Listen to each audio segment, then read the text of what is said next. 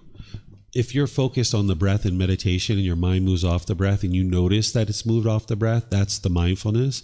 And then when you cut it off and let it go and bring your mind back to the breath, that's the right effort, to cut that off and let it go and bring it back to the breath. If you do that enough in meditation and through practicing your generosity, you'll be able to internally cut off any discontentedness that's arising. But as you're first getting started, you might need to do those kinds of things where you're like, no, I'm not going to let you get angry. Stop it. You're not going to do that, right? You can do those kinds of things. You can even redirect the mind where, like, I give this example, like if you're watching the news and you notice the frustration coming up, you can turn off the news and get up and go for a walk. That's redirecting the mind. That's applying right effort.